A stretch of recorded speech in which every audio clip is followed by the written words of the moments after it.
Today we're going to be analyzing The Merchant of Venice, Act 3, Scene 2.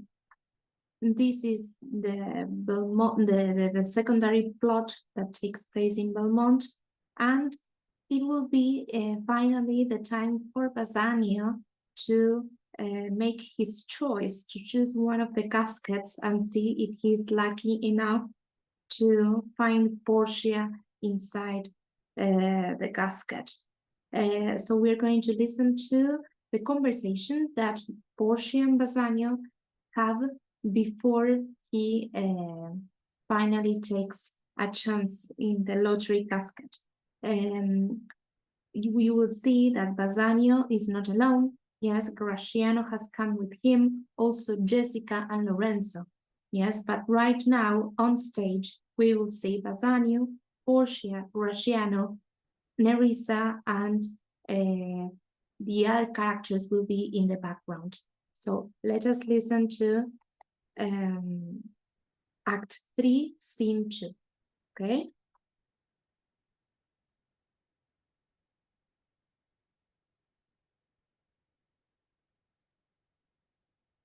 And attendance. I pray you tarry. Pause a day or two before you hazard, for in choosing wrong I lose your company. Therefore forbear a while. There's something tells me, but it is not love, I would not lose you. And you know yours. But lest you should not understand me well, and yet a maiden hath no tongue but thought, I would detain you here some month or two before you venture for me. I could teach you how to choose right, but then I am forsworn. So will I never be, so may you miss me. But if you do, you'll make me wish a sin that I had been forsworn. Beshrew your eyes, they have o'erlooked me and divided me. One half of me is yours, the other half yours. Mine own I would say, but if mine, then yours, and so all yours. Oh, these naughty times puts bars between the owners and their rights, and so, though yours, not yours. Prove it so. Let fortune go to hell for it, not I. I speak too long, but 'tis to pease the time, to eke it and to draw it out in length, to stay you from election. Okay, so up to here, let's go back to the very beginning to analyze some of the lines that Portia has said. One important thing about this scene is that we can see how Portia behaves differently with Bassanio in comparison with the other suitors. With the other suitors, she was very composed, she was very confident, even arrogant, sometimes polite too. But in this case, she is very open and she's very willing to see what happens or to actually make Bassanio stay. In fact, she says at the very beginning, she says, I pray you, I beg you, tarry, pause a day or two before you hazard. What does this mean? Wait, don't choose right away, because if you choose wrong, that's what it follows. For in choosing wrong, I lose your company, because remember that one of the rules of the lottery casket was that if you chose the wrong casket, you had to leave immediately. That's why Portia is asking him to pause for a day or two before choosing, so that they could enjoy each other's company. And of course, she's nervous, so she starts ranting on and giving too much information. She even tells him, if you go to line 9, she says, I would detain you here some month or two. So I would pause your election for a day, for a month or two before you venture for me. I could teach you how to choose right. So here she suggests the idea that she could more or less give him a clue of which is the right casket, something that is forbidden according to the rules that her father has prepared. Yes. But then I am forsworn, so she remembers, no, but I can't do that because I have sworn that I wouldn't tell anyone about which is the right casket.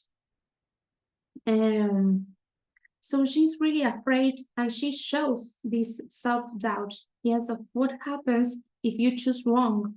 What happens if you choose wrong and you are not the one for me, and then I have to get married to someone else. She's, of course, in love with him, but she's trying not to be as open about this as she could, because she doesn't know whether Bassanio feels the same way. Yes.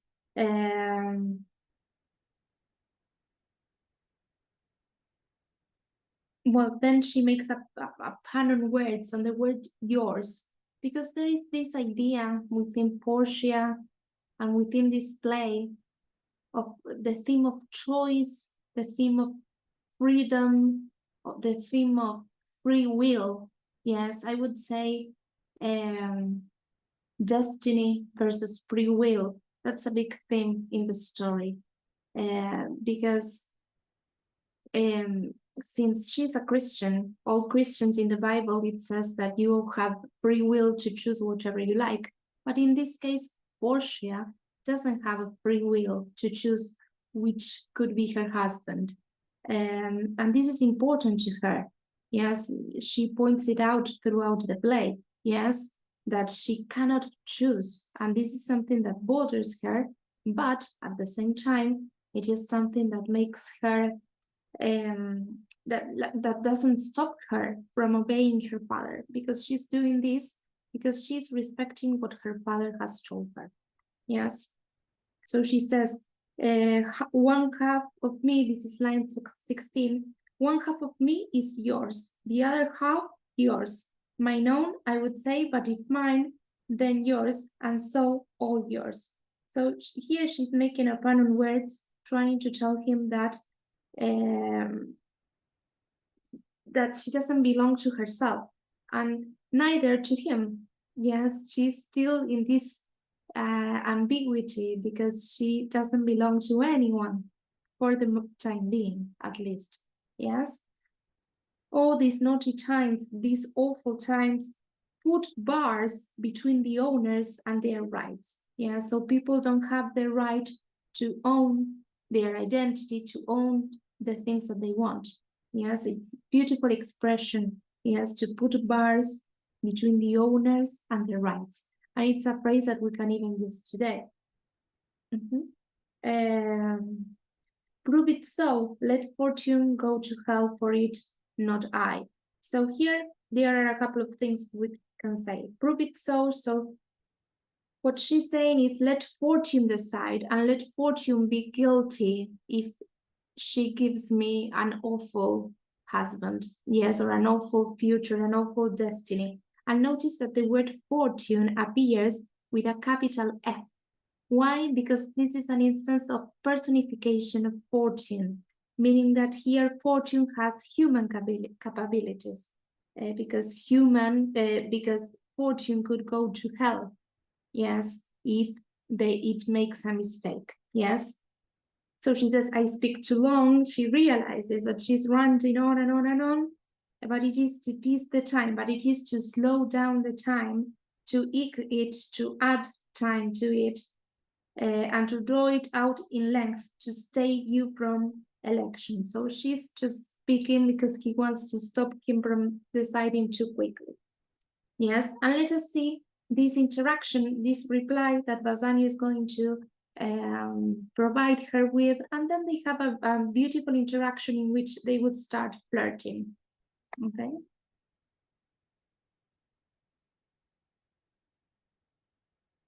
Let me choose, for as I live upon the rack. Upon the rack, Bassanio? Then confess what treason there is mingled with your love. None but that ugly treason of mistrust, which makes me fear the enjoying of my love. There may as well be amity and life tween snow and fire as treason and my love. Ay, but I fear you speak upon the rack, where men enforced do speak anything. Promise me life, and I'll confess the truth. Well then, confess and live. Confess and love had been the very sum of my confession. Oh, happy torment, when my torturer doth teach me answers for deliverance! But let me to my fortune and the caskets. Away then. I am locked in one of them. If you do love me, you will find me out. Nerissa and the rest stand all aloof. Let music sound while he doth make his choice. Okay, up to here. So, let me choose, Bassanio says, let me choose, for as I am, I live upon the rack. To live upon the rack was a machine for torture. So what he means is, I am on, this is hell for me, this is a torture because of the suspense. I just want to choose and know what happens.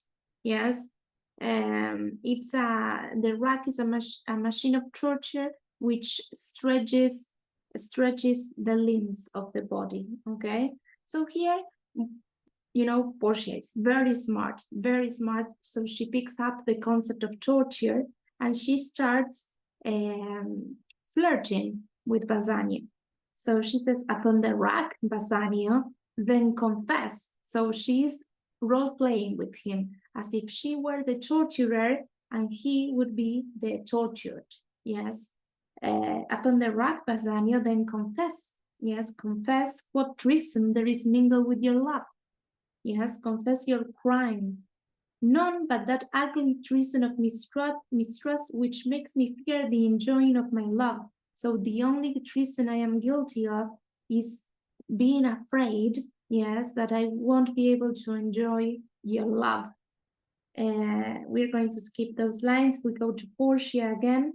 But I fear you speak upon the rack, where men enforced do speak anything. So she says, I'm not so sure about that. I think you are only saying that because you are up on the rack. And when people are being tortured, they just say whatever the torturer wants to hear. Promise me life and I'll confess the truth.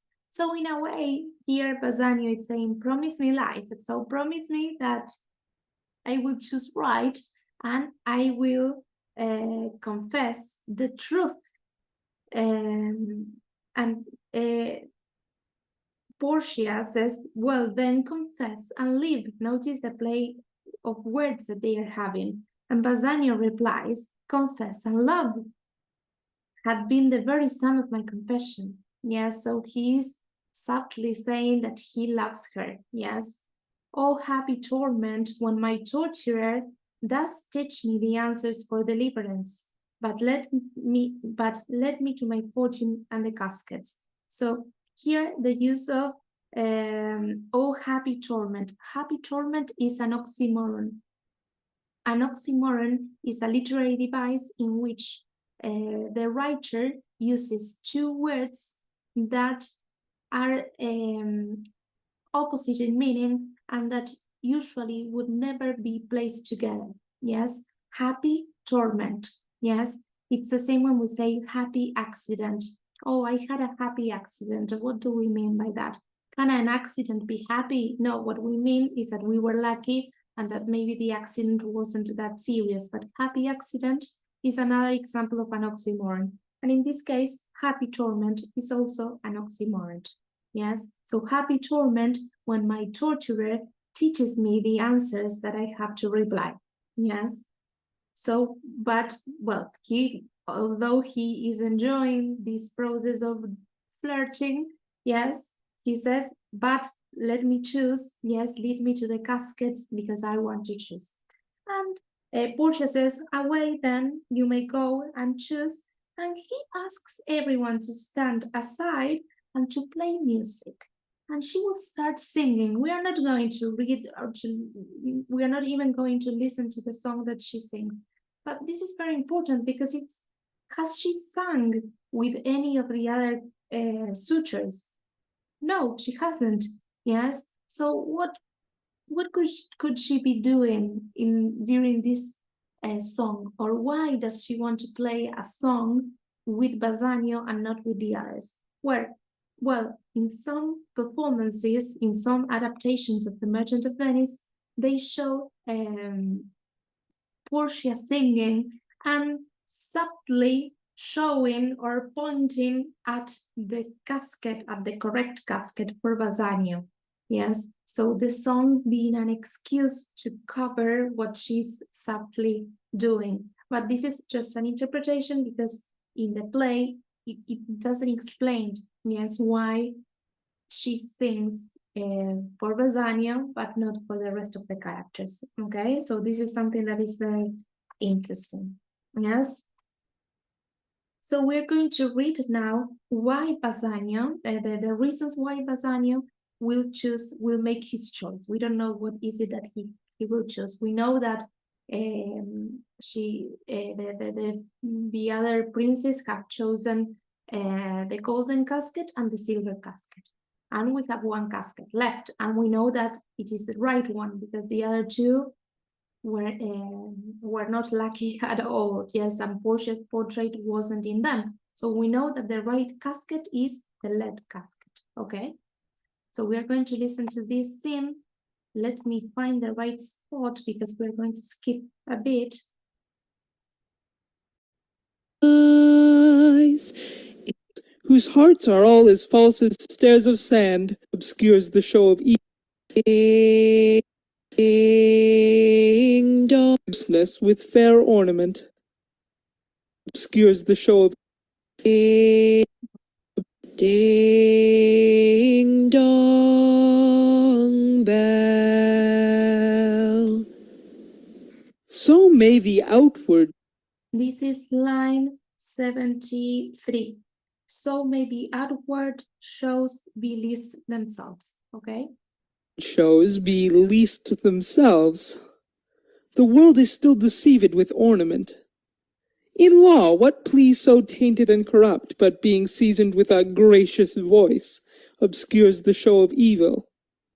In religion, what damned error but some sober brow will bless it and approve it with a text, hiding the grossness with fair ornament? There is no vice so simple but assumes some mark of virtue on his outward parts. Okay, up to here, we are going to analyze only this extract from this section. Yes, he provides several examples in law, in religion, yes, of why appearances shouldn't be important. He even starts by saying, so may the outward show be least themselves. The appearance should be the least important thing. This is what he is saying. The world is still deceived with ornament. The world is deceived with appearances. Yes, we're going to skip here several lines. If we go to line 100, yes, he says, the seeming truth which cunning times put to entrap the wisest. Therefore, thou gaudy gold. Notice the use of alliteration. Gaudy, gold. Yes, gaudy means unpleasantly bright. Yes. Hard food for Midas, I will none of thee. So here what he's saying is, for all of these reasons that we haven't explained each of them, yes, but basically the one reason is that he doesn't trust in appearances. And in this case, he says that gold is unpleasantly bright, yes, and he says that gold is hard food for Midas. Midas, the king Midas, it's a character from Greek mythology. He was a king that everything that he would touch would turn into gold. Yes, so that's why he says hard food for Midas. I will none of these, so he will not choose the golden casket. Nor none of thee, thou pale and common drudge.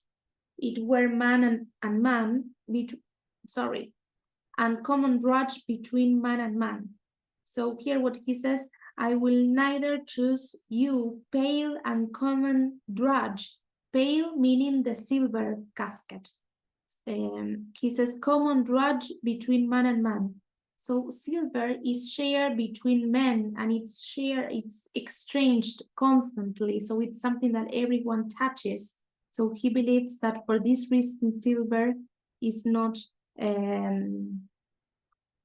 good enough. Yes, it's not a good choice because it's sample that everyone has touched, yes, and it's not pure for that reason.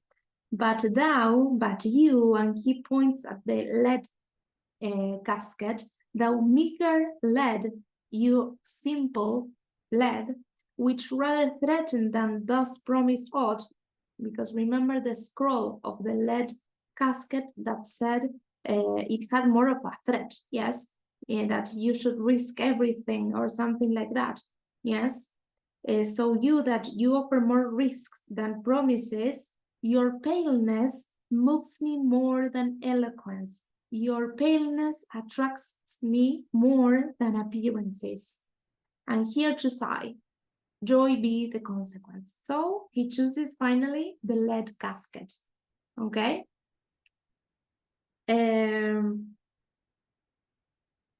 Let's continue listening. Let me find the right spot. Let's continue listening to Portia, who is going to say something aside. Yes, remember that aside is a stage direction, yes, in which a character or several characters speaks or says something on stage while other characters are on stage, but those other characters cannot listen to what this other character is saying. The audience is able to listen to them, to this character that is maybe commenting on what is happening on stage, but the other characters simply cannot listen to that, yes? And this is known as a stage direction, and that's why it appears there in italics, okay? Let me find the right spot. How many cowards whose But the full sum of a gentle scroll, longer breath, so sweet a bar should sunder such sweet friends. surfeit, What find I here? other passions Common drudge tween man and man. But thou meager lead, which rather threatenest than dost promise aught, thy plainness moves me more than eloquence, and here choose I. Joy be the consequence. So these are the last words that we analyzed by Bassanio, and now we will listen to Portia's aside. Aside. how all the other passions fleet to air, as doubtful thoughts and rash embrace despair, and shuddering fear and green-eyed jealousy. O love, be moderate, allay thy ecstasy, in measure reign thy joy, scant this excess. I feel too much thy blessing, make it less, for fear I surfeit. Okay, so here what Portia is saying, of course, she's very excited because she knows that this is the right casket. So she says, how all the other passions, here passions means emotions, flit to air, disappear in the air, as doubtful thoughts and rush embrace to despair, and shuddering fear and green-eyed jealousy. So she's making a list of all the kind of feelings that are just flying away. O love, be moderate, allay thy ecstasy. So if I translate this to you, is just calm yourself down. Don't show yourself too enthusiastic about this, okay? Because of course, this is what she wanted. She wanted Bassanio, yes? And she knows that he has chosen the right one, yes? In measure, reign thy joy, scant this excess. So again, try to calm down. Yes, I feel too much thy blessing make it less, for fear I surfeit.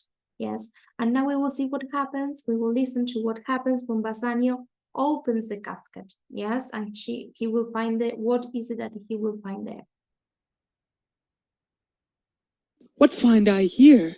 Opening the leaden casket. Fair Portia's counterfeit. What demigod hath come so near creation? Move these eyes. Of course, here Bassanio, when he opens the casket, he says, what find I here? What did I find here? Fair Portia's counterfeit. So he found the portrait of Portia's face. Yes. Move this. What demigod? Yes, a demigod is partly human and partly God. Has come so near creation. So What demigod captured her looks so well? Yes, move these eyes so the portrait looks so real that her eyes seem to be moving. Yes. And he continues to describe how beautiful she looks in that picture. Yes. And he finally takes the scroll. This is line 129 towards the middle. He says, here's the scroll, the continent and summary of my fortune. So he reads the scroll and it says, you that choose not by the view, chance is fair and choose as true. Since this fortune falls to you, be content and seek no new. If you be well pleased with this and hold your fortune for your bliss, turn you where your lady is and claim her with a loving kiss. Yes, a gentle scroll. So, of course, this is a beautiful scroll. Yes, you that don't choose because of appearances. Yes, and the word choose and chance, those words are repeated, and we see the repetition of that sound as if it because of alliteration. Yes, chance is fair and choose as true. Yes, so you made the right choice. Since this fortune falls to you, be content and seek no new. So this is your fortune, this is your destiny, and now you have to accept it. If you be well pleased with this, if you are happy with this, and you hold your fortune for your bliss, yes, and you believe that what your fortune has decided is your happiness, then turn where your lady is and claim her with a loving kiss. Let us all remember that this is a romantic comedy at times, because it's also a problematic comedy. So we have those two elements. Right now, we have the romantic comedies elements, okay? So he says, a gentle scroll, of course, a beautiful message. Fair lady, by your leave, I come by note to give and to receive. So he goes close, asking for permission to kiss her. Yes, I come by note, yes, because of what the scroll says, to give and to receive. Okay, to give a kiss and to receive it. Yes.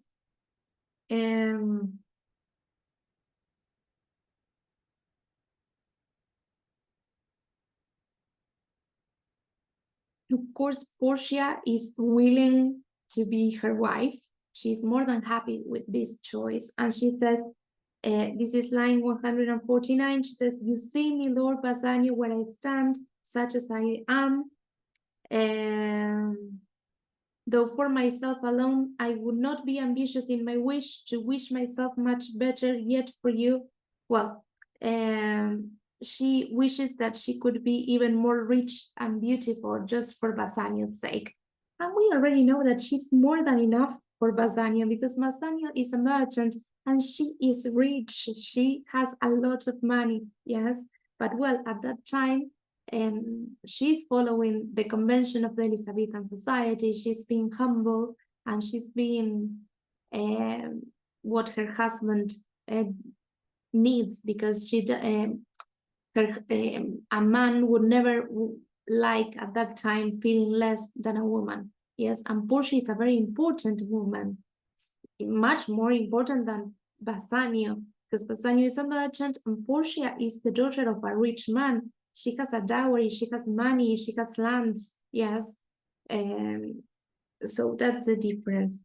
And if you go to line 157 towards the middle, she says, but the full sum of me in sum of something, which to term in gross is an unlessoned girl, unschooled, unpracticed, happy in this. She is not yet so old, but she may learn, happier than this. She is not bred so dull, but she can learn. Happiest of all is that her gentle spirit commits itself to yours to be directed as from her lord, her governor, her king. So she surrenders to him, yes, because she is following the standards of the Elizabethan society, yes. Remember that the family in Elizabethan times, it was like a little monarchy. So now she was the queen of herself, but now that she's getting married, she's going to have a king. So this is what she's saying. I'm committing myself to you to accept you as my Lord, my governor, and my king. Yes, I am happy that you can guide me. Yes, and that I can be submissive to you.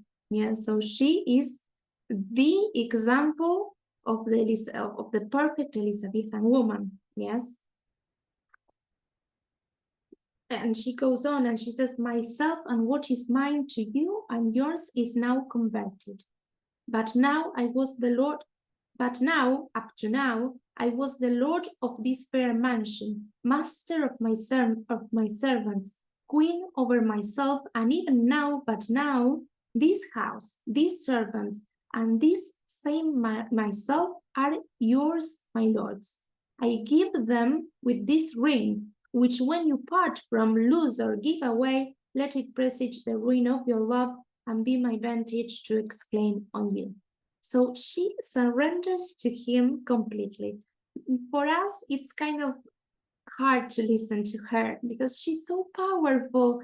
She is such a positive character, powerful character. She's a protagonist, and you will see now why. And she is completely submissive to her husband. Yes, not only submissive, because I think that one can be submissive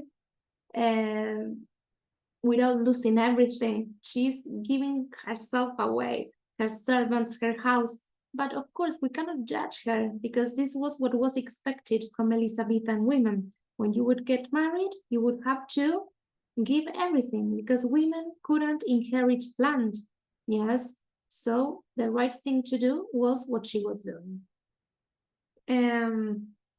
Of course, Bassanio is shocked because he's so lucky. I mean, let's be honest, he is so lucky. Yes, he came here out of nowhere. He risked all the money he risked all his best friend's money. He came here, he won, he has the lady, and now the poor Antonio, he's having a hard time because of him, but we will see what happens with that. And a very important element of the story. Here at the end of what I have just read, Portia gives Bassanio a ring. So she says, everything that I own is now yours. And in a symbol, even myself, she says. And what she says is, I give everything, myself, my lands, my servants, everything, with this ring.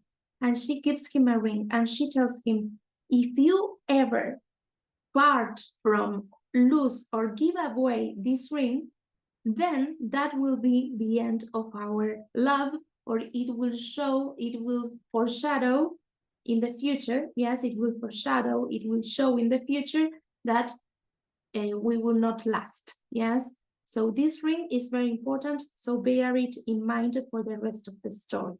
Yes.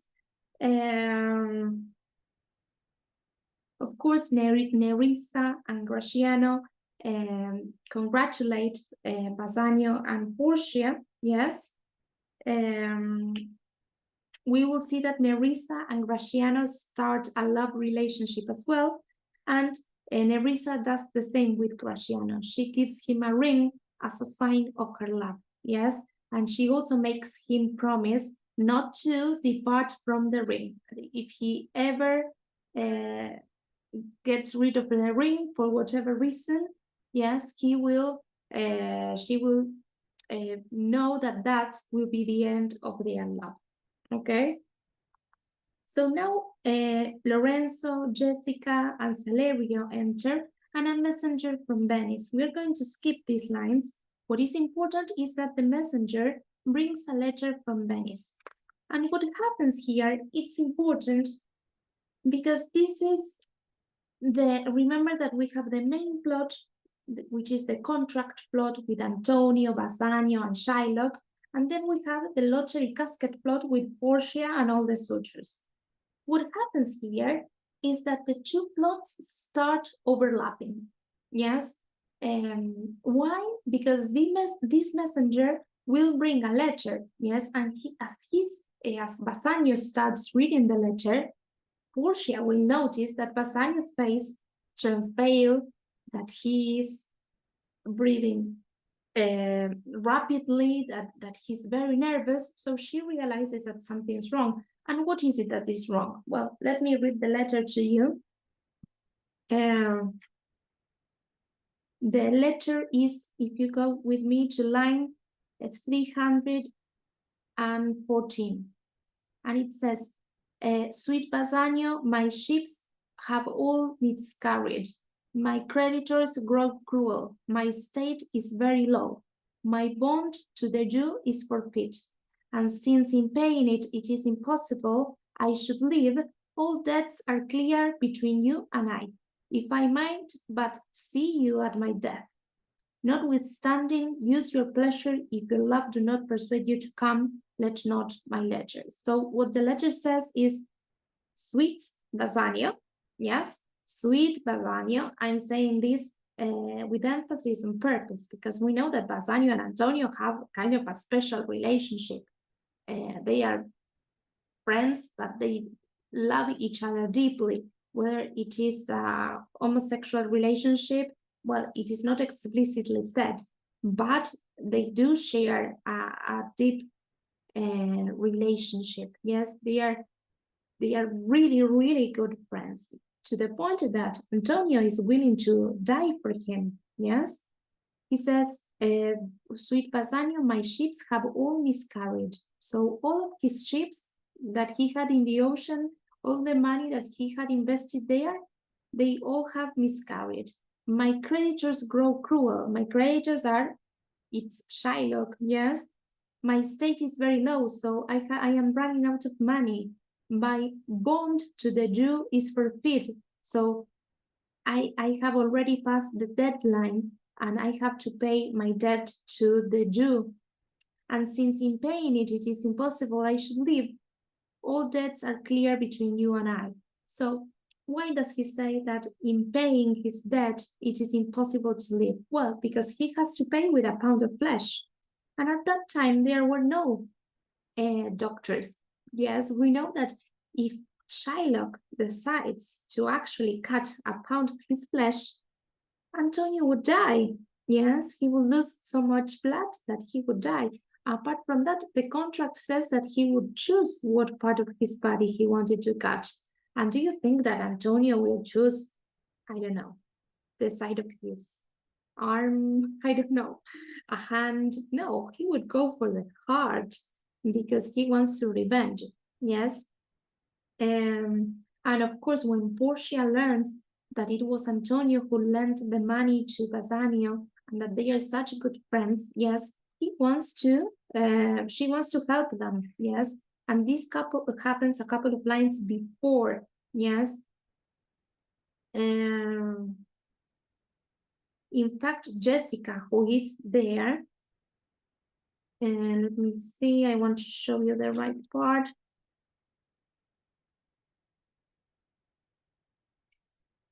Because Jessica listens to what is happening, Bassanio tells Portia, look, I have a friend, his name is Antonio, he lent me the money to come here and all of that.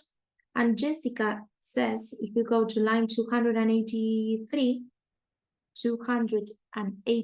she says, when I was with Shylock, because Jessica is Shylock's daughter, I have heard him swear to Tubal and to Chas, his countrymen, that he would rather have Antonio's flesh than 20 times the value of some that he did owe him. And I know, my lord, if law, authority, and power deny not, it will go hard with poor Antonio. So what Jessica says is, I have listened to my father talking about this, and he said that even if Antonio had the money now to pay 10 times more the amount of money that he owes, Shylock wouldn't accept it because he wants his flesh, he wants his life. Yes.